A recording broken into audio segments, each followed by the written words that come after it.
Hello and welcome back to the Berean Principle. I am your host, Reverend Nick. Last time we took a deep dive into John 1:1, but then John continues writing into verse 2. He says, "He was in the beginning with God." And you might be thinking, John, didn't you literally just say that? Well, pretty much. So why repeat it? Repetition is often used in Scripture to emphasize something important. You might think of Isaiah's vision of God, where the seraphim cry out, "Holy, holy, holy is the Lord of hosts." John isn't using that exact kind of Hebrew repetition here. He's actually writing in the Greek, and he's restating an idea rather than repeating the same word. But the repetition should still make us pause. Before John moves on, he wants us to hear this again, that the Word was already there in the beginning with God.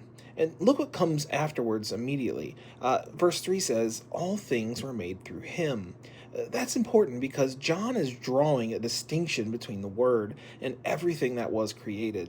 And there's something really interesting actually happening in the Greek. When John talks about the Word, he said the word was. Now, the Greek word there for was is en.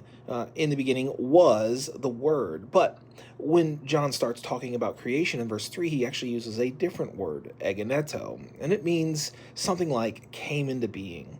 So do you see the contrast? The word was, creation came into being. The word doesn't belong in the same category of things that came into existence. He was already there when everything else began. And John is about to make this even clearer. He says, without him was not anything made that was made. So if everything that came into being through the Word, then the Word himself cannot be something that came into being. He's on the other side of that line. Creator, not creation. And remember what verse 2 emphasizes, that he was with God. Later, Jesus speaks about the glory he had with the Father before the world existed, and about the Father loving him before the foundation of the world. Before anything was created, the Word already was, and he was with God. And as John told us in verse 1, he was God. So maybe John isn't wasting words by repeating himself. Maybe he's absolutely making sure that we understand who the Word is before he tells us that everything exists because of him.